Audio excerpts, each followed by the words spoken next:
En esa primera toma, yo pregunto cómo funciona esto y me llega una visión de un gran mecanismo, de un mecanismo de engranajes, como una cantidad de rueditas y fichas, y las ruedas se engranan unas con otras, pero era gigantesco y yo tenía claro que estaba viendo apenas una esquinita y que no podía ver sino una esquina porque no cabía más en mi capacidad mental humana. Fue muy revelador ese gran mecanismo y me hizo ver también que detrás de todo hay una mente inteligente y que los puntos se pueden conectar.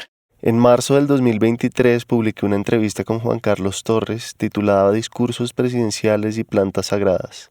Por esa entrevista Juan Carlos conoció a Paola Ambrosi y por él yo llegué a un evento donde estaban los dos y conocí a Paola.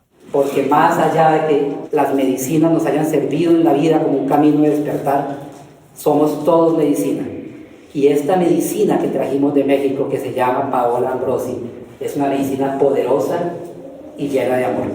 En donde podamos hablar con nuestra madre, esta tierra, en donde podamos escuchar el susurro del lugar que caminan y podamos todos, tal cual como se los dijo Juan Carlos, recordar. Al día siguiente de ese evento grabé esta entrevista con Paola. La locura no es perder la cabeza, sino es perder la confianza en ti mismo. El peligro es olvidarte de quién eres y dejar de confiar en ti. Hablamos aquí de la locura, de la salud, de la enfermedad mental. No tenemos escapatoria cuando decidimos seguir nuestra propia verdad. O quizá resignificamos esos conceptos. Hablar tu verdad es no pertenecer, porque tu verdad es única. Nadie más la ha hablado antes. Y también el de héroe o heroína. Para mí un héroe es un ser humano que decide ser leal a su propio corazón. Y para eso tiene que romper con todos los paradigmas que sean opuestos al llamado de su corazón. No hay otro camino que el propio, y el propio camino no está pavimentado, porque nadie lo ha caminado antes.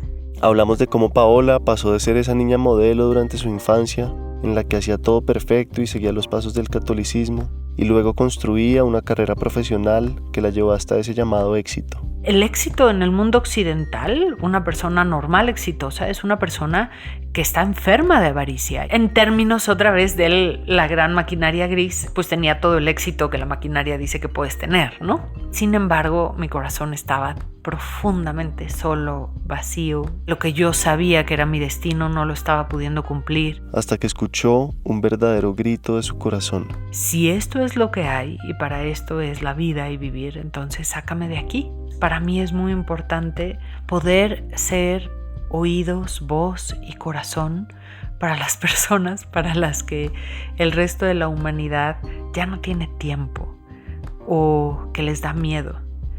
Me da tristeza volverlo a sentir y sentir esa certeza de lo poco que el ser humano está buscando amar, cuando en realidad es la medicina a todos nuestros males.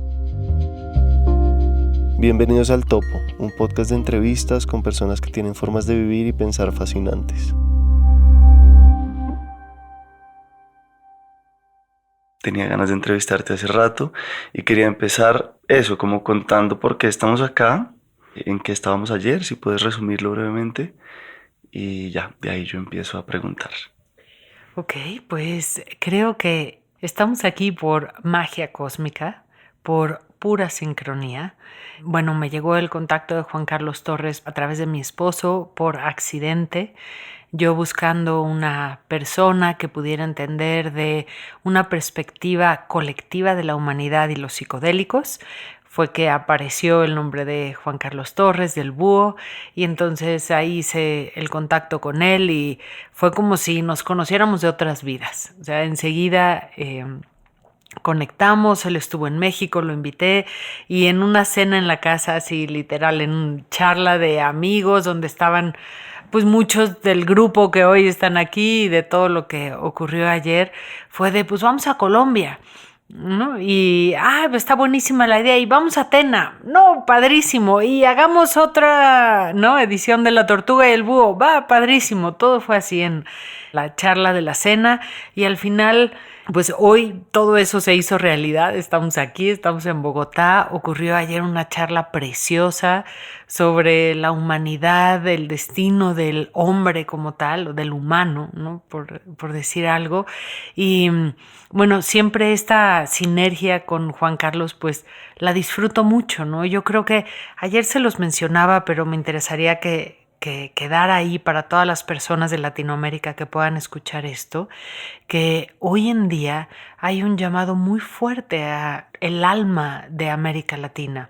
Nuestros países conservan algo que es oro molido, ¿no? Tenemos países que están avanzados, ¿no? Que tienen ciudades y capitales modernas, tecnológicas, con un montón de industria, de economía, de movimiento, y al mismo tiempo tenemos la conexión con nuestros pueblos originarios. Y ese es nuestro oro, la conexión con la tierra, con la sabiduría ancestral y la conexión con la modernidad. Y por eso América Latina hoy, y lo digo de corazón y en pleno conocimiento, habiendo vivido en otros países del mundo, hoy es un lugar que tiene una de las medicinas más importantes que requiere el humano para su evolución y su transformación. Uh-huh.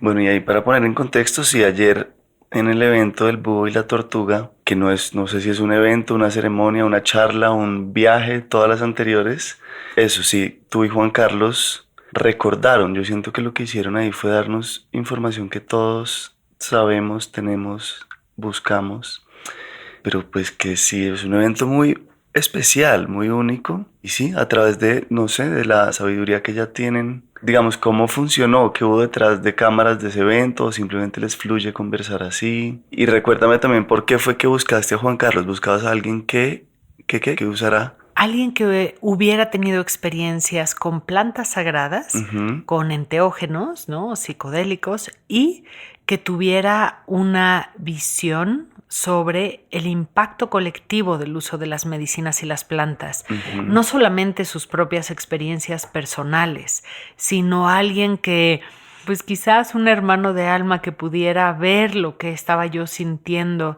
de este gran llamado, ¿no? Que no está ocurriendo hoy, viene ocurriendo desde hace muchísimos años, al despertar de los seres de luz, al despertar del corazón del ser humano, a buscar vehículos distintos que tengan que ver más con la armonía y con el amor, ¿no? Pues ahí a mí me impresionó mucho encontrar a Juan Carlos, sabiendo que él, pues, es abogado, o aunque no lo ejerce al día de hoy, ¿no? Y después su trayectoria en la política y demás. Me pareció fascinante. Yo creo que pues ahí fue la conexión que ocurrió en otros planos, no solamente en este. Y en el evento como el de ayer que tú estuviste, ocurrió tal cual como te lo digo. Hagamos una siguiente edición de La Tortuga y el Búho. ¿Y qué vamos a hacer? Juan Carlos, hablemos del amor, Paola, hagamos eso. Y nos vimos el día antes para decir, y pues hablemos del amor, y esa fue la conclusión, y lo que viste fue el resultado quizás de los dos, simplemente dejarnos llevar por las certezas de nuestros corazones, los mensajes que hemos recibido nosotros mismos, que han catapultado nuestras propias vidas, y tal cual como dices, al compartirlo, yo sé que ayer no dijimos nada nuevo. En realidad no hubo ninguna gran epifanía. Toda la información que se comparte es información que todos los que estaban ahí presentes ya la conocían, ya la sabían. Y tal cual como dices, es un recordar. Creo que ese es el gran llamado de estos momentos, poder recordar juntos. Bien, ahora sí devolvámonos a tu niñez, al rol que jugó la religión y el catolicismo, la formación que te dieron tus padres. Cuéntame de eso. Pues, a ver, yo crecí en una familia, pues, de una clase media mexicana tremendamente católica. Parte de la familia pertenecía al Opus Dei, inclusive, entonces, pues, que es una congregación dentro de la Iglesia Católica aún más dogmática, ¿no? Entonces, todo ese contexto, aunque hoy lo vea como que fue pues una quizás limitación o una burbuja, una esfera que me limitó, en realidad en aquel momento me dio todo un universo en el cual expresar la relación que yo tenía con Dios o con la divinidad, con la vida misma. Yo recuerdo desde niña tener esta pasión y esta inquietud de ayudar a los demás, dada por las circunstancias en mi hogar que eran complicadas. Mi hermana mayor tenía una discapacidad, ella ahora ya murió. Entonces mi contexto de vida sí era complejo, pero bueno, esa fue la realidad en la que crecí. Entonces yo veía la necesidad de hacer las cosas diferente desde niña, de que nos pudiéramos amar, de poder sonreír, de sacar adelante las dificultades, los problemas. ¿Por qué era complejo, además de lo de tu hermana, algo en particular? Bueno, era complejo porque quizá mi padre pues no era una persona muy estable y quizás la relación con mi madre pues fue algo que se hizo ahí turbulento y complejo, y fueron condiciones de familia y de hogar inestables, con mucha agresividad, con mucha violencia, con mucho miedo que vivíamos como niños. Entonces, pues mi refugio era justamente toda esta parte de la religión, ¿no? Porque en casa, ese hogar no era un lugar estable, un lugar en donde yo me pudiera sentir segura. ¿No? Entonces, ante toda esa controversia, sobre todo la parte de la agresión, yo no entendía por qué tenían que elegir mis padres ese vehículo. No, o sea, era como, ¿pero por qué? ¿Por qué no puede ser amable la cosa? ¿Por qué nos tenemos que enojar a ese nivel, no? Y eso me marcó profundamente en formas que obviamente me lastimaron, me provocaron dolor, en las que he tenido que trabajar y tendré que seguir trabajando toda mi vida. Pero por otro lado, me dieron todo lo que yo necesitaba para ir persiguiendo o buscando mi destino, que era: tiene que haber otra manera que no sea la agresión. Con eso me siento súper identificado y aprovecho para preguntarte de una vez, ¿qué has hecho? En tu caso, ¿cómo lo has ido trabajando? ¿Qué ha sido importante ahí? Pues, a ver, ha habido obviamente muchos momentos a lo largo de mi vida. Primero, enojo, ¿no? Miedo, distancia de ellos. En cuanto pude me fui de la casa, por supuesto. Estuve lejos de ellos mucho tiempo, no quería hablar con ellos, estuve enojada. Obviamente como adolescente, pues, ¿no? Me peleé, les grité, les dije, ¿no? Pues todo eso en lo que fui encontrando mi propio camino, mis formas de sanar. Y quizás te voy a compartir una experiencia muy reciente. Hoy, a mis 48 años de edad, me fui con mi papá de viaje, lo cual pues es inaudito, ¿no? Considerado cómo fue la relación de niños y después que ellos se divorciaron y demás. Mi papá tenía el sueño de ir a Italia y él está ahorita transitando un proceso de cáncer que nos ha acercado mucho y demás. Y entonces me fui con mi hijo y mi padre y me fui a llevarlo a Italia, que es el lugar de donde viene su familia, con toda la intención de que fuera un regalo para él, darle algo valioso, devolverle algo como hija en agradecimiento. Y ya que estaba allá... Los dos, solos. Los dos y mi hijo, con el nieto también. Entonces fue un viaje hermoso de familia, pero ya que estaba allá, Miguel, me empecé a dar cuenta que el regalo había sido para mí, porque empecé a ver a este hombre que tiene hoy 74 años de edad, que está transitando por este momento complejo en su vida. Y lo vi por primera vez en mis 48 años de existencia como un ser humano. Yo no había podido hacer eso.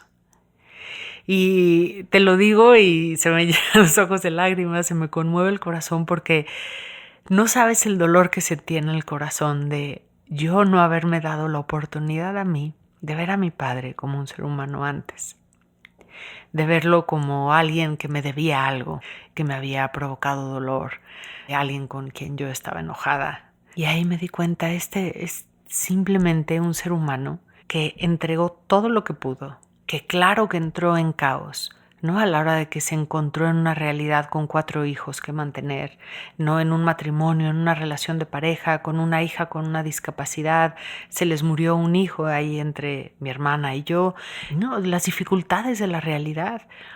Y vi cómo su ira y su agresividad no era nada más que un profundo grito de desesperación de su corazón, de ahogarse, de sentir...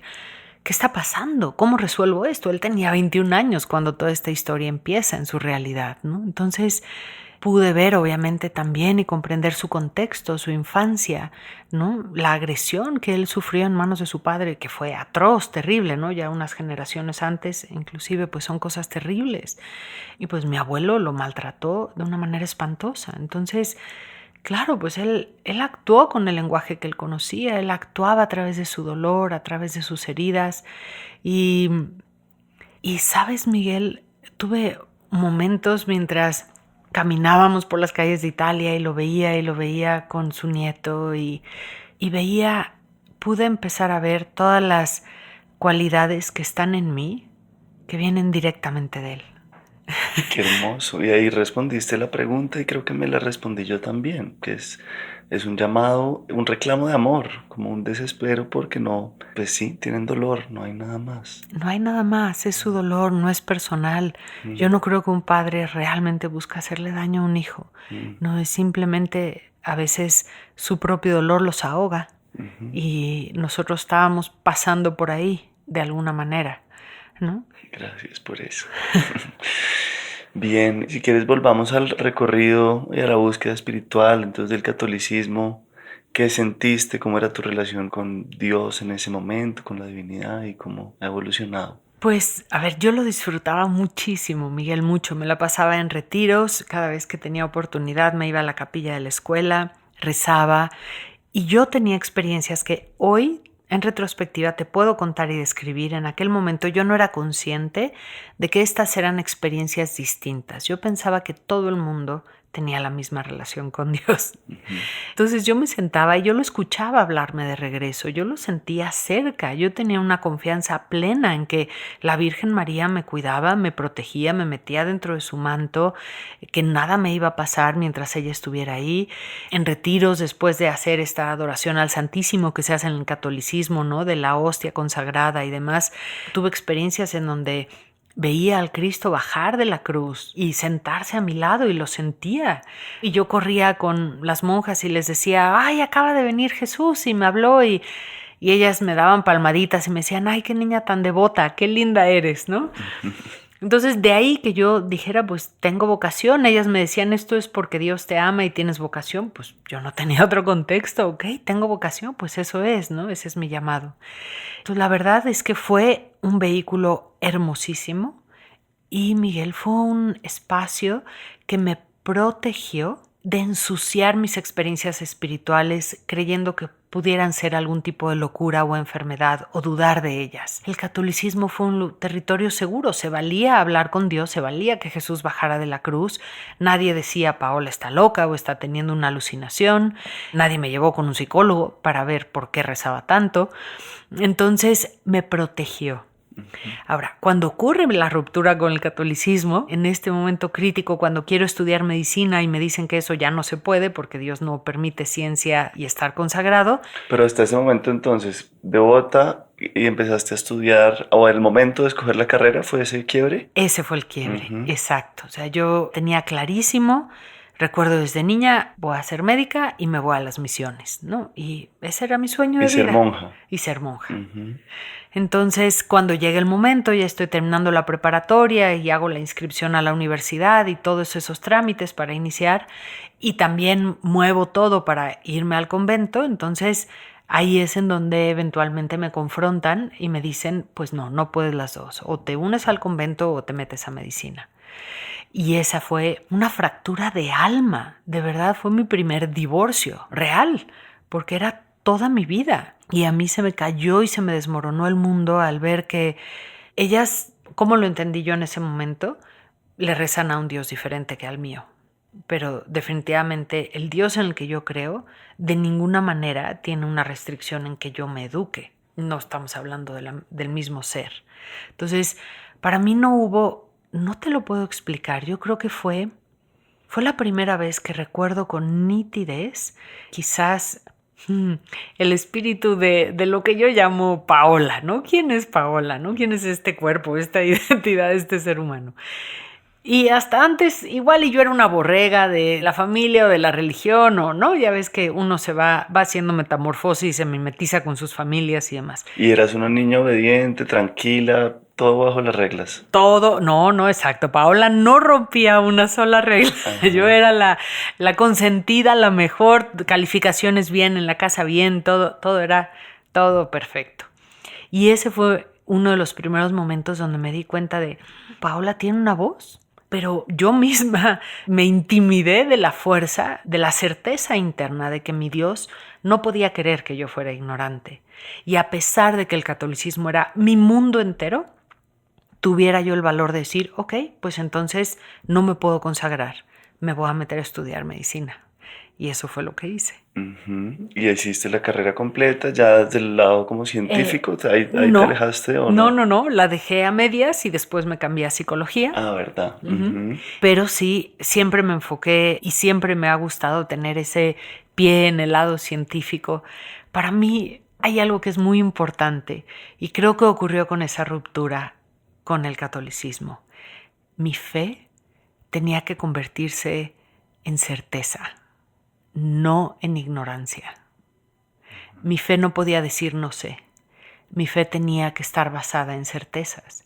Y entonces, si todo esto era real y me estaba pasando y Dios me seguía hablando y yo tenía esa conexión, yo tenía que encontrar la causa, tenía que haber una razón, ¿no? Entonces, si el catolicismo no me la había podido dar, la tenía que encontrar en otro lado y ahí comienza esa búsqueda. Quizás, si lo ves de otra manera, sería como, quizás desesperadamente estuve buscando cómo poder validar que no estaba loca. ¿No? Que por cierto, ayer diste una definición de locura, creo que de tu esposo, divina, que es la falta de confianza, ¿no? ¿Cómo Sí. es exactamente así? Es la locura, no es perder la cabeza, sino es perder la confianza en ti mismo. Y sí, a lo largo de los años y de tratar a un montón de gente y de mi propio camino, ese es realmente el peligro. El peligro es olvidarte de quién eres y dejar de confiar en ti o de saber quién eres o por qué y para qué eres.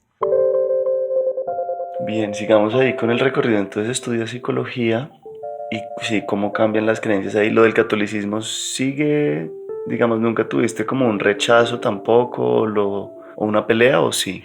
Sí, tuve una pelea interna y fue muy complejo internamente, duró muchos años como este dolor, duelo, forcejeo, pleito, y la familia tampoco ayudó mucho. O sea, en el momento que yo decido irme a un lado del catolicismo, decido estudiar medicina, se ponen las cosas también complicadas en el hogar, los padres se divorcian, se vuelve un caos, ¿no? Todo se vuelve inestable y ahí viene otro punto importante en donde los abuelos me piden, ok, pues ponte a trabajar y a mantener a la familia, y vuelve a salir la voz de esta revolucionaria adentro de mí que yo no conocía o estaba aprendiendo a conocer y dice, ¿qué? No, claro que no. No, un momento, yo no tuve estos hijos, yo no me casé, yo no formé esta familia, yo soy un hijo en esta familia, lo siento, ya me voy, empaqué una maleta y me metí a la carrera de medicina, salí, agarré una maleta y me fui a la calle. A vivir sola. Me fui a vivir sola. Y, a ver, obviamente eso pues tuvo muchas consecuencias. Dejé a mis 2 hermanos más pequeños en casa y muchas cosas. No fue una decisión fácil, lo digo ahorita rápido. Fue un duelo y fueron tiempos de llanto, de dolor. En ese momento pues la familia también, entre que yo dejo el catolicismo, dejo la casa, les digo que no a lo que me están diciendo, es ¿qué le pasa a la niña perfecta, no? Y pues ya no era niña perfecta, ahora yo era una rebelde y entonces, bueno, se encargaron de recordármelo durante 2, 3 años. Toda la familia tenía prohibido verme, yo tenía prohibido ver a mis hermanos, a mi hermana que tenía una discapacidad, que no hablaba, entonces no la podía ver. Me hacían llamadas constantes para decirme que me iba a condenar, que estaba poseída por el demonio. Entonces fueron años de muchísima turbulencia, mucha turbulencia. ¿Y eso cómo lo lees hoy? ¿Como que el llamado del alma pone esas pruebas? ¿O por qué? Pues digamos, ¿por qué? Curioso que siendo algo tan puro tuyo sea tan difícil, ¿no? Yo creo que, ¿cómo lo veo? Yo veo, híjole, es que yo creo que sí, a ver, para el que quiere ser un héroe, no es fácil salir de la Matrix, no es fácil arrancarte el condicionamiento conceptual de lo que es la realidad. Entonces, yo entiendo que para mi familia, o sea, hoy cómo lo veo yo, para mi familia y el contexto familiar, yo estaba haciendo algo que se salía totalmente del territorio conocido. Era como si yo hubiera llegado y les hubiera dicho, la Tierra no es plana, es redonda. Pues, obviamente... Al revés. Perdón. O así. Sí, exacto. Cualquiera. Exacto. Entonces, pues yo les rompí todos sus esquemas, ¿no? Yo traje una realidad que para ellos no existía, ¿no? Les empecé a hablar de cómo se puede vivir fuera del catolicismo. Una niña, ¿no? Puede vivir fuera de su casa, puede decirle que no a sus padres. Entonces, yo, más que verlo como algo que me pasó a mí, a ver, en aquel momento sí lo lloré y lo sufrí como pobre de mí. Claro que sí lo lloré así. Y era angustia, era ansiedad y no dormía y todo eso. Pero hoy lo entiendo como no me pasó a mí. Yo lo único que estaba haciendo era romper el cascarón en el que había nacido. Y el mundo tiene esta enfermedad conceptual en donde crea dogmas a nivel social, cultural, religioso y vive dentro de estos cascarones y no se permite romperlos. Entonces cualquiera que intenta decir, hey, nuestro universo es pequeño o hay un mundo afuera del cascarón, pues es linchado o es quemado en la hoguera. Entonces, hoy entiendo que no fue personal. Y sin duda, ese tiempo para mí fue clave para trabajar algo muy complejo, pero que creo que no tenemos escapatoria cuando decidimos seguir nuestra propia verdad. Y es, cuando tú decides seguir tu propia verdad, necesitas limpiar tu corazón constantemente de buscar aprobación y de pertenecer. Hablar tu verdad es no pertenecer, porque tu verdad es única. Nadie más la ha hablado antes. Sí, poderosísimo.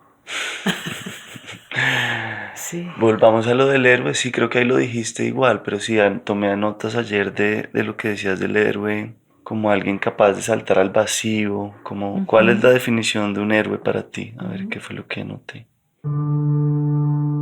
Anoté la frase de T.S. Eliot que dice, en un mundo de fugitivos, una persona caminando en la dirección contraria parece fugándose. ¿Qué es esto un poco, no? Claro. Y sí, cuéntame de esa idea del héroe y del llamado a la guerra a los guerreros de luz. ¿Qué es eso?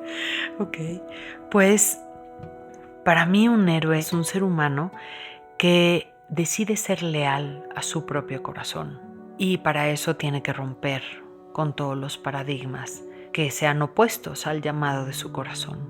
Un héroe se gesta en la decadencia. Los héroes no se gestan en tiempos de paz o bonanza.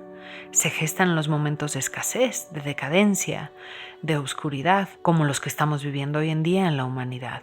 Ese es el vientre en donde nacen los héroes, a decir, basta ya, no hay otra manera, se puede de otra manera, vamos a buscar alternativas. Y ese héroe tiene que hacer ese camino, como lo dice este poema de T.S. Eliot, que es, pues en un mundo de fugitivos, el héroe va caminando en... Parece fugándose. ¿Cómo es? Sí, algo así. Perdón, repítelo tú porque lo dije todo mal. En un mundo de fugitivos, una persona caminando en la dirección contraria parece fugándose. Exacto, entonces el héroe es esta persona que parece ir en contra de la corriente. Justamente tiene que soltar esta necesidad o inseguridad de pertenecer a algo y se aventura a abrir su propio camino. Se da cuenta que es único, porque cada vida es única y a la hora de apreciar eso, comprende que no hay otro camino que el propio y el propio camino no está pavimentado porque nadie lo ha caminado antes y por eso parece que nos estamos fugando de los caminos pavimentados, de los territorios conocidos. Entonces esa soledad, ese duelo, ese en contra de la corriente, lo vemos a lo largo de la historia en esas imágenes como la imagen del Cristo, la imagen del Buda, los profetas, un líder como Gandhi. Son personas que van en contra de la corriente y son criticadas por eso.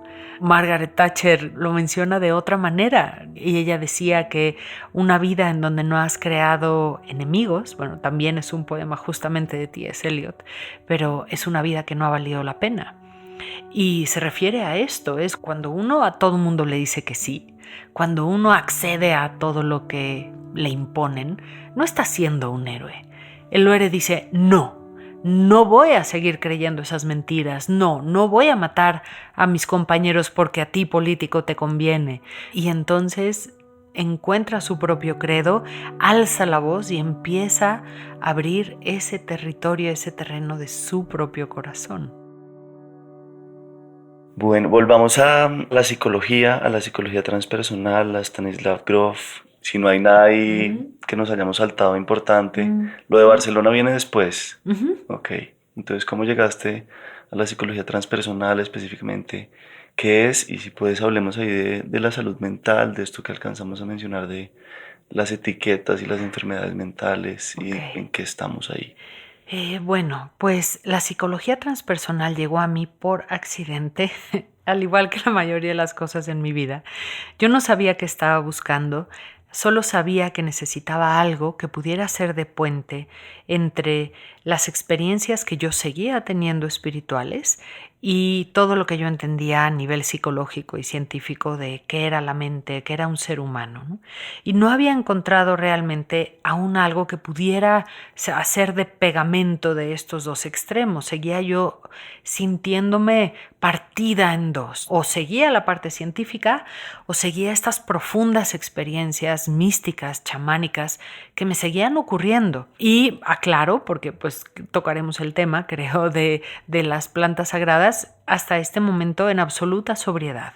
O sea, yo era contemplación, yoga, meditación, respiración, y entonces... ¿Les tenías como respeto, como que no eran parte respeto. de tu...?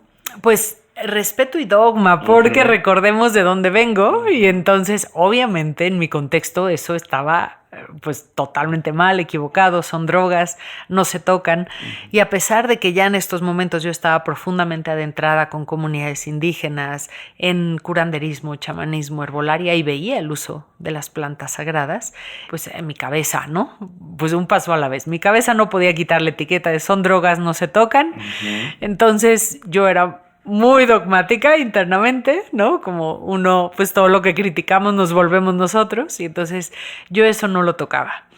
Y bueno, me seguía faltando esta unión de mis dos hemisferios cerebrales para, pues, seguía en esta búsqueda de no estoy loca, ¿no? A ver cómo le voy a hacer para entender que estas experiencias, que ahora yo ya tenía contexto psicológico, entonces yo decía, esto es esquizofrenia, ¿no? Estoy hablando con los muertos, me visitan seres de otro lugar, ¿no? O sea, ¿y como qué experiencias tenías? ¿Qué te pasaba? Muertos con seguridad, seres de otros lugares, de otras dimensiones, experiencias extrañas que hoy de nuevo puedo distinguir, pero cuando ocurrían en su momento tal vez no sabía que tenían naturaleza distinta, pero desde experiencias con maestros o deidades, como las que mencioné, de tal vez la sensación de la experiencia crística o ¿no? de una Madonna o una Madre Tierra, hasta experiencias de otros seres, que no es que fueran deidades, sino seres que están vivos pero en otra dimensión. Entonces, pues eran experiencias distintas. ¿Se te aparecían en los sueños? En los sueños, en vivo y a todo color, en la despierta, dormida. Había muchísimas sincronías, esta constante lenguaje de la magia cósmica, pensar en algo y que apareciera y que llegara el mensaje, y cosas loquísimas como ver, por ejemplo, a mi animal de poder, un lobo blanco en sueños. Ya en este entonces, bueno, por ejemplo, esa fue una experiencia de Irlanda.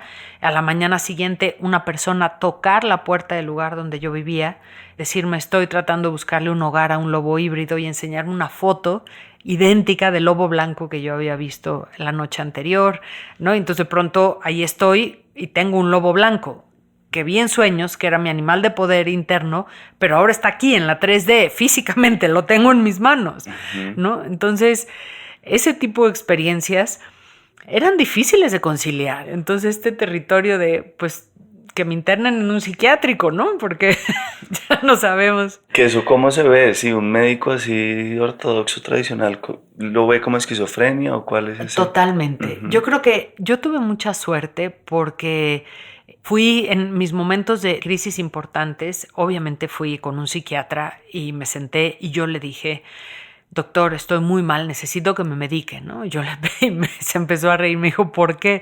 No, le dije, pues es que veo cosas, veo seres, tal, me empezó a escuchar un poco más, Y caí en muy buenas manos. Este psiquiatra me tenía mucho cariño porque yo lo conocía de la escuela de medicina y me decía, Paola, no sé cómo, un psiquiatra aún tenía el corazón puesto, ¿no? Era un ser humano con corazón. Me dijo, Paola, tranquila, ya sabes que tú eres un ser muy emotivo, muy espiritual y todo esto cae en tu contexto espiritual, no estás esquizofrénica, no estás loca. Y yo seguía y le preguntaba, ¿cómo sé que no estoy loca? Y él me decía, confía en mí, no lo estás. Era todo lo que me decía, que yo creo que me veía y obviamente, a ver, yo hoy sé por qué él no me diagnosticaba como loca, ¿no? Porque hoy, pues, que me toca diagnosticar a personas, ya sé qué es lo que estamos buscando. Pero él no me dio ninguna otra respuesta en aquel momento, ¿no? Entonces, para mí seguía siendo una duda. Yo no sabía si estaba caminando un territorio de la no salud mental en todo esto. Y un día mi maestro de budismo me regala el libro de La mente holotrópica de Stanislav Grof. Me dice, yo creo que a ti te va a encantar esto. Tomo el libro y digo, ¿qué es esto? ¿En dónde estaba esto en mi vida? ¿Quién es este señor?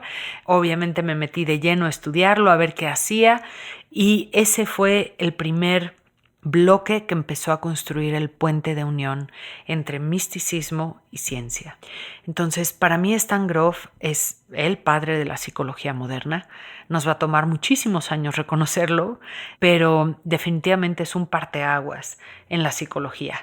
¿Por qué? Porque justamente une todos estos mundos. A partir de él se acaba la separación entre la conciencia y la ciencia.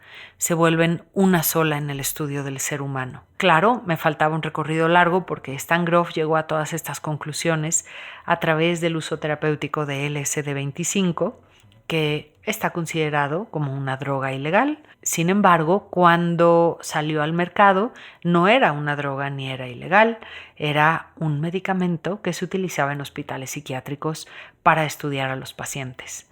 Entonces, bueno, falta todo ese recorrido y la conciliación con eso, pero así llegué a la psicología transpersonal y para mí el día de hoy es un eslabón muy importante lo transpersonal en el entendimiento del ser humano. La premisa es muy sencilla, más allá de la persona, por eso es transpersonal. Entonces, el ser humano es un individuo que forma parte de un colectivo y ese individuo tiene una esencia y esa esencia no es tangible. Ya está. Entonces, a partir de ahí cambia todo, cambia cómo entiendes al ser humano, cómo lo observas, cómo está compuesto, cómo describes sus mapas, y obviamente cómo diagnosticas una enfermedad o su funcionalidad o su falta de funcionalidad y por supuesto cambia radicalmente los tratamientos que puedes dar porque entiendes que el ser humano es algo distinto. Y ahí ahondemos en eso. ¿Cómo sí entonces diagnosticar qué sí es estar enfermo mentalmente, qué es la salud mental? Bueno, te lo voy a platicar como yo lo entiendo hoy, que quizás es una síntesis de psicología transpersonal y también misticismo, de mucho estudio de psicología budista. Yo entiendo que no existe la enfermedad mental. Eso no quiere decir que no exista un ser humano que no es funcional.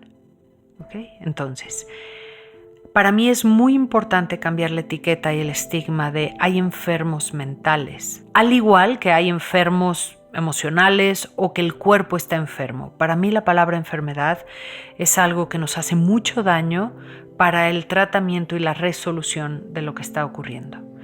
Yo lo que entiendo es que nuestro sistema, que le voy a llamar psique, es decir, la totalidad de lo que es un ser humano, entra en procesos o periodos de incongruencia o de recuperación de la congruencia. Y eso es lo que nosotros vemos, pues que sale como síntomas que podemos diagnosticar. Tiene fiebre la persona, le salió un tumor, diferentes cosas, pero no quiere decir que la persona esté enferma. Lo que quiere decir es, este sistema perdió congruencia, necesitamos encontrar la manera de recuperarla.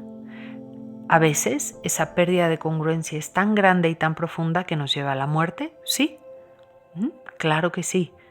Sin embargo, nos abre esto también una posibilidad a ver médicamente al ser humano de forma distinta. Porque si el tema es una pérdida de congruencia, en lugar de una enfermedad que tengo que quitar o erradicar, la perspectiva es totalmente distinta, la búsqueda de soluciones es distinta. ¿Por qué? Porque entonces vas a buscar la raíz de lo que ocasionó la pérdida de congruencia y trabajas en volver a recuperar esa armonía dentro de todo el sistema del ser humano para que solito el cuerpo pueda encontrar este estado que llamamos salud, que sería un estado de congruencia y se ve como un ser humano sano. Entonces, yo no creo que está mal utilizar un antibiótico, una penicilina, una cirugía cuando hay que usarla. Por favor, es parte del desarrollo humano. Muchos de los que estamos aquí no hubiéramos nacido y no estaríamos aquí si no existiera la cesárea o la anestesia o todo esto. Entonces, creo que hay que encontrar esta unificación.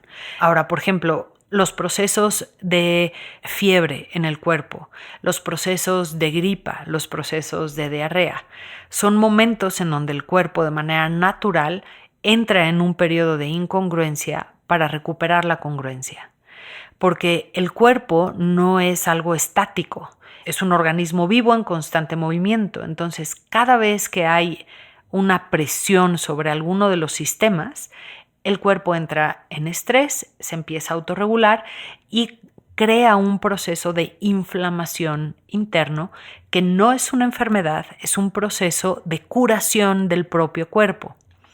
Nuestra medicina occidental, el problema que tiene es que ve este proceso de inflamación natural del cuerpo como una enfermedad. Entonces, al primer síntoma de esta inflamación, que normalmente son cambios en la temperatura, ¿no? y demás, lo matamos al proceso de inflamación, lo cortamos de manera radical. Y entonces el cuerpo no tiene y pierde la capacidad de encontrar su homeostasis natural, que nosotros tenemos todo para encontrar esa homeostasis otra vez. Entonces, hoy enfermamos más porque desgraciadamente hemos aplicado nuestras tecnologías médicas, a mí en lo personal me parece, pues de forma incompleta. En ocasiones tal vez, pues sí, como está incompleta la información, pues a veces incorrecta, pero bueno, creo que eso es importante. Ahora, esto, Miguel, es muy importante porque es la misma explicación cuando hablamos de las supuestas enfermedades mentales. Este proceso del que te estoy hablando, de que tus células se van a activar, tu sistema inmune se va a activar cada vez que tenga que combatir un virus, una bacteria, un agente extraño. Tu sistema inmune y todo tu ser, también cuando pasas por una situación de estrés emocional o mental, un duelo, se muere tu padre, ocurre algo difícil en la vida, algún trauma, todo tu sistema entra en un proceso de emergencia espiritual. Y entonces esa emergencia espiritual es un proceso, digámoslo así, de inflamación del espíritu o de la mente, de las emociones, que también pueden tener un eco a nivel físico en el cuerpo, en donde todo parece entrar en caos, pero es igual que lo otro que acabo de escribir, entramos al caos para volver a encontrar un orden, un reacomodo, un ajuste. Es mi sistema, imaginemos, acaba de morir mi madre, ¿no? Entonces, mi sistema tiene un shock, ¿no? Ya, ¿qué pasó? La realidad, la muerte, recuerdo yo mi mortalidad y ahora la extraño, ¿no? Empiezo a pasar por todo un proceso. Entonces, en ese momento sería imposible que yo estuviera en congruencia. Es más, si estuviera en congruencia, algo muy equivocado estaría en mí. O estoy anestesiada o estoy desconectada de la realidad. Lo natural es que eso tenga un impacto fuerte en mí. Lo natural sería que en ese momento yo entrara en un proceso de depresión o lo que se describe como una depresión. Eso sería lo natural. Y permitir ese duelo, ese proceso, a que cubra su curso y entonces yo me pueda reorganizar, pueda renacer, pueda transformarme en esta nueva identidad. Entonces la emergencia espiritual es simplemente un llamado de nuestro propio ser a reorganizarse. Pero creo que en la sociedad le tenemos un miedo tremendamente profundo al caos. Todo lo queremos controlar.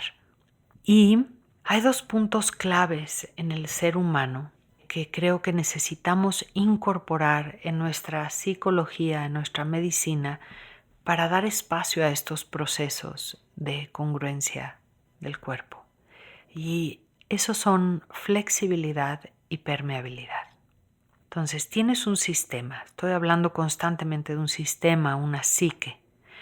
Este sistema está formado de un punto central, que es su espíritu, su conexión con el todo, y después está formado de un cuerpo de luz, uno de sonido y uno de materia. Primero a nivel sutil, luego a nivel grueso. Y cada uno de estos cuerpos, imagínate que son como capas de una cebolla que vas haciendo. Entonces tienes 6 cuerpos que están platicando entre ellos, que están interactuando entre ellos, no están separados. Entonces emociones, pensamientos y fisicalidad están todo el tiempo interconectados. Yo tengo un dolor emocional y eso va directamente al cuerpo y va a ir al punto más débil del cuerpo y tal vez empiezo a desarrollar una bronquitis o tal vez empiezo a padecer de las caderas, depende de mi edad. Entonces, todo esto está interconectado y estos cuerpos, estas capas, tienen estas 2 características, flexibilidad y permeabilidad. Flexibilidad, literal, la palabra que tanto te puedes expandir y contraer, adaptarte a las situaciones a nivel de mente, cuerpo y espíritu, ¿no? Es aguantas el frío, aguantas el calor, todas esas cosas. Y la permeabilidad es qué tanta información circula de adentro hacia afuera y de afuera hacia adentro. Entonces soy muy hermético, los hoyitos de mis capas, de mis filtros son muy pequeñitos, como un colador por donde pasa muy poquita información. Entonces tiendo hacia el extremo neurótico, cerrado, hermético. Los hoyitos de estos filtros son tremendamente grandes y circula mucha información, tiendo hacia el extremo psicótico, ¿okay? Mucha información. Entonces, un ser humano estable es un ser humano que tiene su centro de gravedad en un punto medio entre estos 2 extremos y sabe contraerse y cerrar esa permeabilidad cuando lo necesita y no soltarse a llorar en una junta donde tiene que firmar un contrato, ¿no? Y sabe extenderse y abrirse a nivel muy profundo si está enterrando a su madre y acaba de morir su madre. Debería poder abrir esa permeabilidad y llorar y sacar el corazón del pecho y sacar ese duelo. Pero esto en la psiquiatría tradicional se llama bipolaridad. ¿Cómo así? ¿Qué? ¿A qué le llaman bipolaridad? Entonces, una persona que se mueve entre los 2 extremos es una persona bipolar. Es de cómo es posible que estaba sentada de traje sastre firmando un contrato y después estaba en el velorio de su madre tirada en el piso llorando. Esta persona está bipolar, es anormal, la tenemos que medicar, ¿ok? Entonces digo, ay Dios mío, ¿qué nos está pasando? Es que estas etiquetas son complejas, son muy complejas de manejar. O a la persona que está enterrando a alguien le ponen la etiqueta de depresivo, ¿no? O a una persona que está teniendo una experiencia mística dicen que es esquizoide porque de pronto habló con Dios. Entonces, creo que las etiquetas nos hacen daño y si pudiéramos entender la totalidad del ser humano como esta esfera de filtros, de cuerpos que está respirando, está en constante movimiento, entonces entenderíamos que un ser humano funcional y sano se mueve hacia un lado, hacia el otro, se puede contraer, se expande y necesitamos entrenarnos en estas habilidades. Tengo una pregunta que también me quedó sonando ayer sobre el COVID, que me pareció tan obvia, pero me dejó pensando. Nos dijeron a todo el mundo, nos vamos a enfermar y nos vamos a morir. Y eso prendió las alarmas mundiales, cambió el mundo, siendo que es la única certeza que tenemos. ¿Qué pasa ahí? ¿Qué es eso? Sí. ¿Qué es eso? ¿Desde qué perspectiva, Miguel? ¿Desde la más loca? ¿Desde la conspiracionista? Sí, en esa estaba pensando, pero también, sí, empecemos por esa. Pues digamos, sí, ¿por qué no sabemos eso? ¿Por qué no somos conscientes de lo único que es cierto? Yo creo que aquí vamos a llamarle al sistema, a la gran maquinaria gris, ¿no? Este sistema de globalización capitalista, materialista, que de alguna manera mueve al mundo a nivel económico, político y social, se ha encargado, ya sea queriendo o sin querer, de desconectarnos de nuestra verdadera naturaleza. El sistema nos endoctrina a ser grises, a todos vestir igual, hablar igual y no salirnos de la caja de uno por uno que tenemos marcada de lo que representa ser normal, que quiere decir te pones un traje, vas a trabajar 8 horas, tomas los días de vacaciones que yo te dé, pagas impuestos y te callas la boca. Bueno, no, espérate, te doy chance de votar para que no repeles, ¿no? Entonces... Tal cual. Bueno, entonces esta gran maquinaria gris ha creado robots y estos robots, hoy el ser humano, creo que no tiene ni idea de quién es y lleva toda su vida persiguiendo fantasmas ilusorios, superficiales, de aprobación, de posesiones materiales, de fama, poder, dinero. La avaricia es el éxito. El éxito en el mundo occidental, una persona normal, exitosa, es una persona que está enferma de avaricia. Y si no estás enfermo de avaricia, estás mal.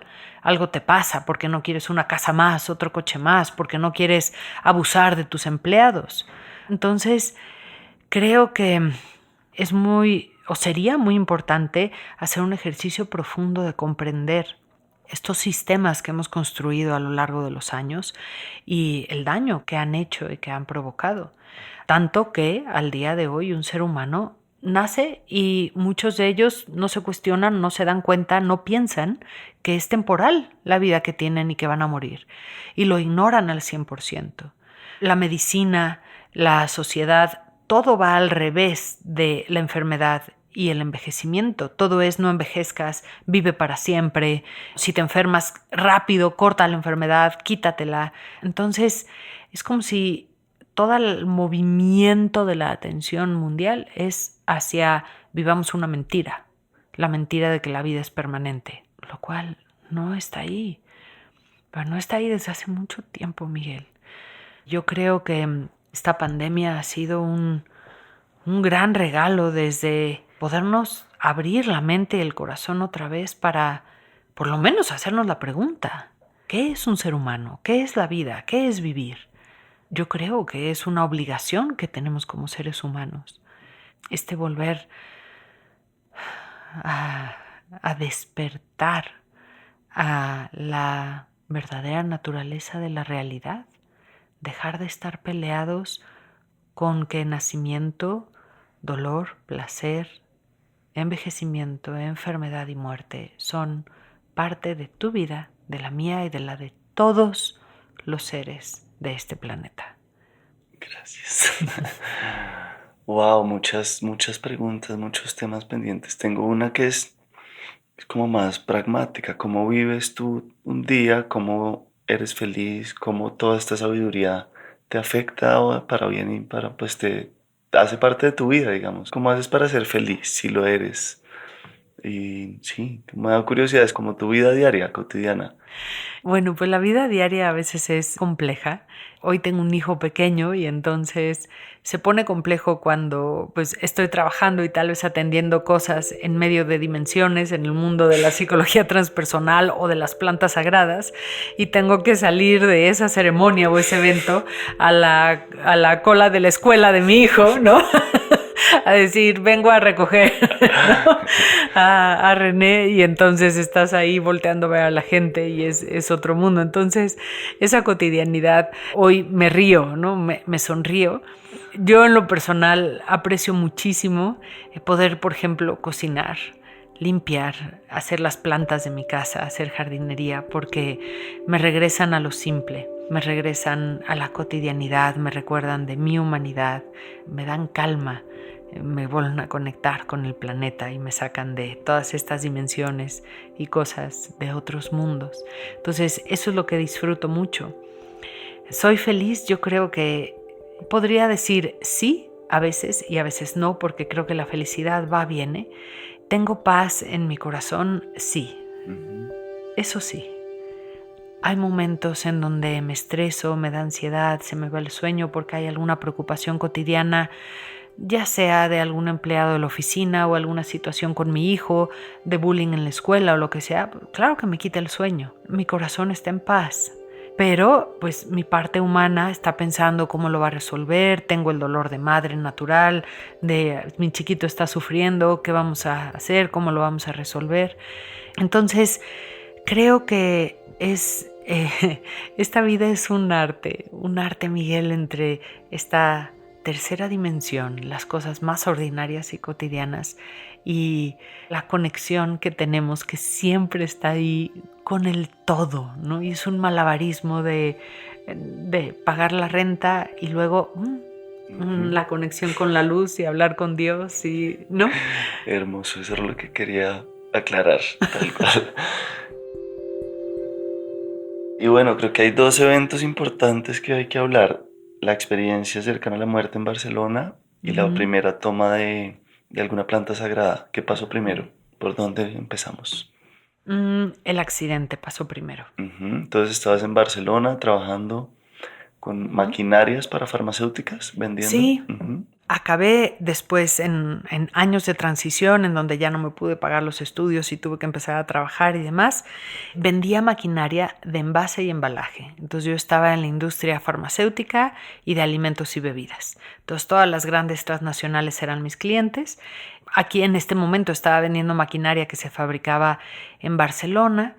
Y bueno, era un momento muy, muy lindo a nivel profesional, si lo quieres ver así, en donde ya había habido pues mucho éxito. Venía de haber empezado contestando el teléfono en la oficina de México, ahora tener pues toda una división. ¿Esto era con una multinacional farmacéutica grande? A mi cargo, sí, ellos eran mis clientes, y entonces pues los proyectos eran montar fábricas nuevas. Cada vez que una gran empresa abría una nueva fábrica, una nueva línea, pues era un proyecto y tenías que presentar las cotizaciones y todo esto, ganar el proyecto. Y recuerdo que el representante del País Vasco me llamó y me dijo: ven, ayúdame a cerrar esta venta porque yo creo que tú lo vas a conseguir, lo que sea. Bueno, ahí voy al País Vasco. Conseguimos cerrar la venta, conseguimos el contrato, un contrato de muchos millones de euros en la bolsa. Yo estaba en aquel momento soltera, joven, en Europa, pues todo funcionaba de maravilla, ganaba lo que quería, podría tener o podría haber tenido quizás la pareja que hubiera tal vez querido, lo que sea. Y en términos otra vez de la gran maquinaria gris, pues tenía todo el éxito que la maquinaria dice que puedes tener, ¿no? Sin embargo, mi corazón estaba profundamente solo, vacío, triste. Estaba pasando por un momento de una emergencia espiritual profunda, una noche oscura del alma, sintiéndome que la vida no tenía sentido, no tenía propósito, que lo que yo sabía que era mi destino no lo estaba pudiendo cumplir, y estaba simplemente pues, vendiendo maquinaria. ¿Para qué? Para la industria, que lo único que se dedicaba era hacer alimentos procesados y medicinas para entorpecer al ser humano, ¿no? Entonces entré en esta crisis existencial profunda y recuerdo que me encerré en el cuarto del hotel aquella noche y lloré con muchísima desolación y empecé a escribirle una carta a Dios. No decir, de esto se trata, para esto era. Ya me había divorciado en aquel momento, ya me había casado y divorciado. Entonces, ¿es de qué se trata esto, no? ¿Tú has leído Conversaciones con Dios? Sí. Así sucedió también. Así Él estaba deprimido, vuelto nada, y empieza muy bravo a escribirle una carta a Dios y Dios le empieza a responder. Y vienen todas las respuestas, sí. Que ahí es cuando uno, pues vienen estos momentos de, pues en inglés, ¿no? The stroke of the spirit, ¿no? Como que el espíritu, pues te habla, literal, ¿no? Abre tu conciencia. Y de ahí salió este momento, y el final de mi carta fue: si esto es lo que hay y para esto es la vida y vivir, entonces sácame de aquí. Yo ya no quiero estar aquí. Agarré el coche a la mañana siguiente, voy caminando de regreso, en el coche de regreso a Barcelona, se me cierra un coche delante, salgo volando, pierdo el control, pero desde el momento que pierdo el control del coche, ahí me doy cuenta, pues híjole, ya no hay nada que hacer, venía muy rápido y fueron pocos instantes de sentir la pérdida del control del coche a comenzar a verlo todo desde afuera de mi cuerpo, parada en la autopista, vi cómo el coche voló, cayó de lado, se llevó varios metros de valla de contención y yo caminé hasta donde estaba el coche. No tenía ahí ningún dolor. Estaba como plenamente lúcida, consciente de, ok, esto es real, este es el final. Me acerqué a donde estaba el coche, vi mi cuerpo ahí dentro y sentí a la diosa de la muerte, que para mí se presentaba, bueno, ya era una gran conocida y se presentaba como, pues, como la Virgen de Guadalupe, este arquetipo mexicano, ¿no? Esta Virgen morena, esta Madre morena, y me dio la mano, me la apretó con fuerza. Me acuerdo voltearla a ver y decir, ¿eres tú? Sí. Y yo, ya se acabó, ya se acabó. No te puedo describir la paz de ese momento. Es realmente indescriptible. La serenidad, la quietud, el silencio, la expansión. Un momento, nunca había sentido tal gozo. Empiezo a caminar alejándome hacia el desierto, pues que en donde ocurrió el accidente era un paisaje muy desértico de Zaragoza. Empiezo a caminar hacia allá y totalmente en paz, sabiendo ya se acabó, pero en la certeza plena de Dios existe, es real, me escuchó. Y esa sensación empieza a invadir todo mi cuerpo y ahí recuerdo haber escuchado lo que yo en lo personal describo como la voz de Dios, una voz fuerte, profunda, que me llamaba por mi nombre. Y un momento muy curioso es que recuerdo encogerme de hombros en mi experiencia y decir, ¡ay, no te quiero escuchar! No te quiero escuchar, casi taparme los oídos porque como es estar fuera del tiempo y del espacio, es algo muy extraño. Entonces es como, ya sé lo que me vas a decir y ya sé lo que te voy a contestar y entonces por eso no quiero tener esa conversación contigo. Y bueno, al final volteo, es que esos momentos eran como muy característicos porque hacían la experiencia totalmente real y, ¿no? El yo estar en espíritu y ver el cuerpo, pero yo no acabarme de disolver, estar en espíritu, ¿no? En holograma.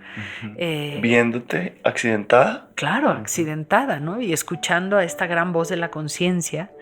Y ahí volteo a ver mi cuerpo otra vez dentro del coche y la conciencia empieza a hablar y me empieza a recordar cuál es mi misión, recuerda para qué viniste, me empieza a enseñar visiones de a dónde tengo que ir, a dónde me tengo que ir a vivir, cuáles son los siguientes pasos, lo que va a ocurrir, todo lo que está por delante. Y mi argumento era, a ver, yo sé que vengo a recordarle a los humanos el camino del amor, pero a los humanos no les interesa recordar. Allá abajo nadie se ama, ni se quiere amar. Entonces, ¿por qué me trajiste a un mundo en donde hacer una tarea que no se puede hacer? ¿No? Claro que no voy a regresar. Entiendo tus argumentos, pero esto es imposible. Mándame a otro lado. Yo voy a dar ese mensaje, pero a un lugar donde sí lo quieran escuchar. No sé, siempre que recuerdo ese momento me conmueve mucho porque me da tristeza volverlo a sentir y sentir esa certeza de lo poco que el ser humano está buscando amar, cuando en realidad es la medicina a todos nuestros males. Y al final, evidentemente, el argumento es, pues, se le viene a enseñar de amor a quien no sabe amar, Paola. Entonces, pues está bien, no queda de otra y al final accedí, pero recuerdo haber accedido porque la voz de la conciencia o Dios me dijo, ahora ya sabes que soy real, entonces si te quieres volver a salir me vuelves a llamar. Entonces ya no había cómo rebatir ese argumento, es claro, eres real, aquí estás. Y era pues esa profunda certeza de lo diminuto, de lo temporal, de lo pequeñito que es una existencia humana y de la grandeza del cosmos, de la verdadera realidad, y que iba a ser un abrir y cerrar de ojos, regresar a este cuerpo. Wow. Bueno, eso creo que ya resume igual los detalles. Te fuiste al hospital. ¿Esos mensajes fueron durante el transcurso de todo ese tiempo? ¿O ahí mismo en el accidente? ¿O... Todos esos fueron ahí mismo en el accidente y ya después, sí, me llevaron al hospital. Recuerdo haber abierto los ojos después de decir que sí. Y en cuanto abrí los ojos en el hospital, no recordar, tener la lucidez de todo esto? De todo esto y de dónde tengo que ir, qué tengo que hacer. Que ahí fue lo que apareció Irlanda. Exacto. Irlanda era el siguiente paso. Uh-huh. Entramos ahí, entonces cuenta brevemente qué significó Irlanda. Te llegó un mensaje de ir allá, punto. En esta experiencia la claridad es que ahí me tocaba, Irlanda iba a ser mi incubador espiritual. Y a pesar de no tener ninguna conexión con Irlanda, pues ok, yo obedecí como niña buena. Suena muy, sí, para los más escépticos. ¿Cómo lo explicas, no? Para un mensaje que te llegó y no tienes duda de que te estaban enviando eso, digamos, o alguien te ha como dicho, no, pero ¿cómo? ¿Eso cómo pasa? ¿No es posible tal? ¿O no? En aquel momento no tenía ninguna duda. Parte de la visión era esta diosa blanca Tara, que es una diosa del budismo, la cual era parte de mis prácticas principales, y el mensaje era con claridad, necesitas ir a encontrar a Tara en Irlanda y ahí te vas a instalar y ahí te vas a quedar hasta que yo te diga. Y ahí iba a ocurrir pues toda una serie de eventos hasta que fuera el momento de regresar a mi país, a México. Entonces, pues yo llego a la casa después de salir del hospital con este mensaje tatuado en el corazón, con esta certeza interna y dije, bueno, a mí me dijeron Tara, Irlanda. Y entonces yo agarré el ordenador, Tara, Irlanda. Bueno, pues resulta que la antigua capital de Irlanda se llama Tara. No tiene nada que ver con la diosa budista, pero literal esas 4 letras. Y entonces, ok, ¿cómo puede ser? Existe Tara en Irlanda, o sea, es un lugar físico. Y entonces le doy doble clic al lugar físico y lo primero que me aparece ahí al lado es The Irish Center for Shamanic Studies. Entonces dije, no puede ser. Entonces le doy doble clic al Instituto de Estudios Chamánicos. Había un retiro en chamanismo básico. Dije, pues me inscribo, pues ¿qué hago? Pues tengo que ir allá, pues me inscribo y ahí voy. Y llegué al retiro, o sea, en cuanto pude agarré un vuelo, llegué al retiro y cuando llegué a este lugar y me abren la puerta de este centro de retiros, me abre la puerta un amigo que yo conocía de tiempos atrás del entrenamiento de Stanislav Grof, de respiración holotrópica, y fue así de, ¿qué haces aquí? No, ¿tú qué haces aquí? ¿Qué está pasando? Me dice, pues este es mi centro, pues yo no sé qué hago aquí, pero... Y así empezaron las sincronías una tras otra, y este centro estaba a 2 minutos de Tara, que es un sitio sagrado en Irlanda, y me quedé a vivir y a dirigir ese centro durante muchos años. ¡Wow! A dirigir, ¿lo dirigiste? ¿Terminaste dirigiéndolo? Sí, acabé trabajando en el centro, llevando todo el trabajo de ahí y se volvió un incubador espiritual. Y ahí ya fue otro parteaguas de hasta luego, hasta nunca la vida corporativa y las farmacéuticas. Regresé a Barcelona a empacar mis cosas porque dije, ok, pues vengo, me quedo, las sincronías, todo ocurrió, bueno, con muchos detallitos, pero bueno, pues finalmente fue eso y fue un salto al vacío. Y entonces en Barcelona pues regresé a empacar y a hablar con mi jefe y a decirle, ¿qué crees? Ya me voy. No, pero ¿cómo te vas? ¿Te vas a la competencia? No, no me voy a la competencia. ¿Te ofrecen más dinero? No, me retiro. ¿Estás loca, Paola? Perdiste la cabeza, tuviste un accidente de coche, una concusión cerebral. Por favor, recapacita, no hagas esto. Estás literalmente matando tu carrera profesional. Que entiendo por qué me lo decía, ¿no? O sea, ya había hecho yo todo un recorrido, una trayectoria. En Europa quizás habíamos solo 2 mujeres en esa industria. Nos conocían en toda Europa. O sea, sí, ya había conseguido una muy buena posición. ¿Cuántos años tenías? Ahí tenía 28 años. Entonces dije, no, es que esto no es una cuestión de dinero. Me dijo, no, espera, todavía mandaron traer al director de Italia. Llegó, habló conmigo, me dijo, vente a Italia conmigo. ¿Qué quieres? Mercedes en la puerta, te pongo un departamento. Por favor, no te vayas. Dije, no, es que no entiendes. Esto ya no hay nada material que me puedas ofrecer. Me puede convencer, porque esto no tiene nada que ver con eso. Y cuando cerré la puerta en esa última reunión, detrás de mí, de la oficina, sabiendo, ya no hay marcha atrás. ¿Qué voy a hacer? Claro que me dio miedo. Miguel, ¿qué crees? O sea, me solté a llorar y dije, esto es la locura. Ahora llamen al psiquiatra, estoy loca. Bueno, quería un paréntesis para que dieras la definición de chamán que ayer la diste y me pareció hermosa. ¿Es quién? ¿De dónde viene la palabra? Del sánscrito hay una palabra que es samana y es la palabra que utilizan para referirse a un curandero, un chamán. Y samana es aquel que calma el alma, aquella persona que arrulla al alma. Y es hermosísimo en diferentes prácticas de budismo, de brahmanismo, pues esto es lo que hace el maestro. El maestro te transmite este estado de calma, de paz, en el cual tú puedes encontrar las respuestas que necesitas para tu propia vida. Bien. Bueno, entonces, ¿qué aprendiste en Irlanda? ¿Cuál fue el resumen allá y cómo llegaste a la primera planta sagrada? ¿Y por qué te han interesado? ¿Qué rol han cumplido en tu vida? Bueno, las maestras, las plantas. Irlanda fue un bootcamp espiritual, fue un entrenamiento a marchas forzadas de manera tremendamente intensa, mental, emocional y físico. No fue fácil, fueron momentos de mucha turbulencia, entendiendo que estaba yo pasando por un proceso iniciatorio, que de alguna manera este accidente me había catapultado a una iniciación de vida para cumplir mi destino y ese era el hilo conductor que me mantenía. Pero claro que hubo muchos altos y bajos y no saber y ahora qué hago. Entonces sin duda fue algo que me hizo curtirme en el espíritu, poner en práctica todas las cosas que había aprendido, poder hacer este salto de vida, este salto al vacío y decir, ok, no estoy empleada, no me voy a emplear, tengo que producir a partir de mi propio ser y de lo que es mi destino de vida y construir eso también. Entonces fue un entrenamiento muy, muy profundo. Y ahí, eventualmente, entre los diferentes colegas y demás, siempre yo era la burla de los grupos, porque es, ay Paola, ya deja de hablarnos de esas cosas hasta que tú no tomes una planta sagrada, no abras la boca, no queremos hablar contigo, y ya era como el chiste local. Y obviamente, claro que me llegaba al corazón, ¿no? Y decía, no, porque mi argumento era, nosotros podemos alcanzar los mismos estados a partir de la respiración y la contemplación. Y era sí, pero no.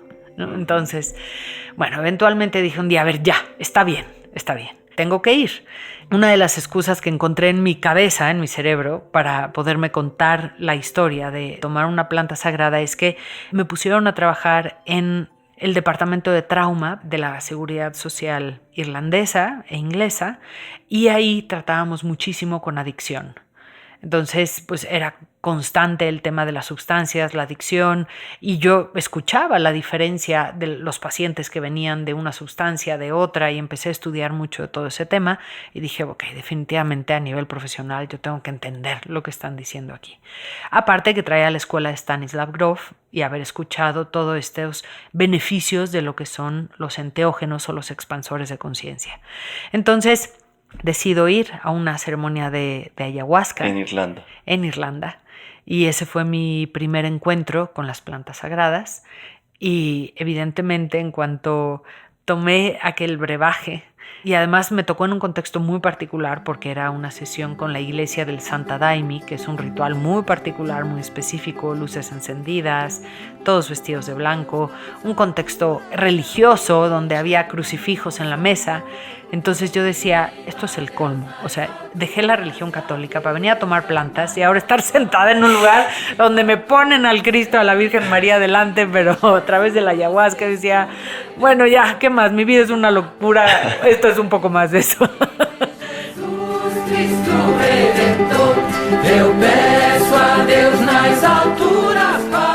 Y una vez que empieza a hacer efecto la medicina, yo veo delante de mí en perfecta lucidez a la diosa de Guadalupe, ¿no? Esta madre vida, madre muerte, madre con perfecta nitidez y claridad, la misma que había visto en el accidente, la misma que era mi maestra y mi guía de muchas experiencias. Y me dice, sí, soy yo. Y siempre he sido yo. Me acuerdo que empecé a llorar, me escurrían las lágrimas de los ojos, en gratitud, en certeza y en un abrazo de amor incondicional profundo que me conmueve mucho volverlo a platicar, porque era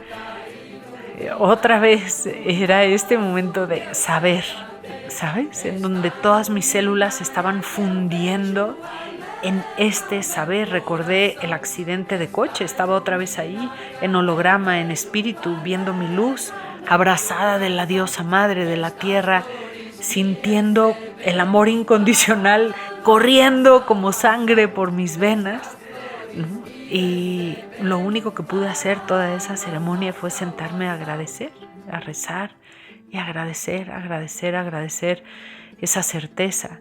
Y un poco, a pesar de que el recorrido fue largo con las plantas, su estudio, aprender a trabajar con ellas a nivel de curanderismo y a nivel terapéutico, esa es mi conclusión con las plantas sagradas.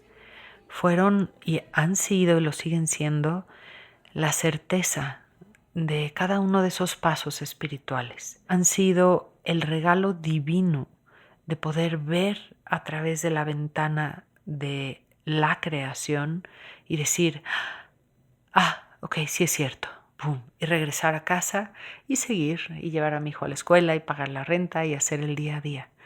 Entonces, para mí, me siento profundamente agradecida de haber podido tener esas experiencias a lo largo de mi vida, entrar a esos espacios, porque sin duda me han ayudado a construir esa fe que está fundamentada en el saber y en el sentido común. Entonces, no hay nada que me podría hacer dejar de vivir en esa realidad de unicidad, en donde sé que el principio y el final están muy lejos de lo que es la tercera dimensión, es decir, que esta es solo una visita, un paso transitorio a través de un planeta. Y bueno, somos muchísimo más que materia y estamos destinados para cosas muchísimo más grandes de las que inclusive creo podemos imaginar. Sí, para terminar de pronto, como eso aterricémoslo un poco. ¿Cuál sientes que es tu misión acá? Ya lo dijiste, lo del amor, pero ¿cómo en qué estás y hacia dónde vas? Ahorita decimos todo el recorrido hacia el pasado. ¿Cómo ves lo que te espera, tu misión, tu destino hacia adelante? ¿Qué sientes? ¿Y en qué estás ahora también en términos más mundanos? A ver, sí, definitivamente el amor es mi hilo conductor. ¿Cómo o a través de qué vehículos? Creo que la forma en la que soy más útil es estando con las personas y pudiendo transmitirles este estado de calma, de serenidad en el alma, de certeza, para que ellos puedan reconocerlo en su propio corazón y así encontrar vehículos para hacer ese estado permanente en sus propias vidas. Entonces es como... Eres una chamana. Sí, verdad. Ese abrazo que pueda quitar el miedo y la ansiedad que nos da cuando nos sentimos que estamos perdidos o que nos estamos ahogando. Y en ese trabajo, para mí a nivel muy práctico, hay un terreno muy importante que es lo que me ha mantenido también trabajando con plantas, que es la orilla del abismo, de lo que la maquinaria gris llama la normalidad. Es decir, todo lo que es trauma y psiquiatría, todo lo que se sale de lo que permitimos y lo que queremos tratar. Entonces, para mí es muy importante poder ser oídos, voz y corazón para las personas para las que el resto de la humanidad ya no tiene tiempo o que les da miedo, y poderlos acompañar en ese momento de locura, de crisis, de desolación, y poder traer alternativas a lugares en donde la gente ha sido desahuciada por recibir etiquetas de enfermedad mental o por los traumas que han tenido que vivir a lo largo de su vida, poderles traer la esperanza de hay otra manera, es posible, sí puedes vivir sin medicamento, tu depresión tiene otro origen y podemos encontrarlo. Para mí eso se ha vuelto mi credo, la razón por la que respiro, la razón por la que vivo, y creo que pues de momento, si las cosas no cambian mucho, ese seguirá siendo mi campo de batalla. Recoger a los soldados caídos, a los que ya nadie más quiere recoger, y decirles que sí es posible. Y esto a nivel práctico, desde la época de Irlanda, nos llevó a implementar diferentes sistemas de diagnóstico, de entrenamiento a psiquiatras en formatos de entendimiento transpersonal de la integralidad de un ser humano, a través de los cuales pudimos de manera práctica reducir el número de personas que están medicadas y el número de personas que son internadas, implementando otro tipo de tratamientos y diagnósticos. Entonces, hoy vivo en la Ciudad de México y tengo un centro y me dedico a exactamente lo mismo, y quizás se ha refinado más la parte del entrenamiento a terapeutas, poder enseñar a otras personas, ok, suena padrísimo, pero ¿y cómo hago esto? ¿Cómo lo puedo hacer? Yo psicólogo, yo psiquiatra, ¿cómo llevo esto a mi práctica, ¿no? ¿Cómo lo integro? Creo que eso es. ¿Quieres dejar algo más dicho, preguntar, comentar algo más? No, creo que fuimos al infinito, más allá y de regreso. Y fue una experiencia hermosa. Más bien agradecerte por permitirme recordar estos momentos claves en mi vida. Me ayuda mucho recordarlos hoy otra vez. Gracias a ti. No, gracias. Gracias. Espectacular.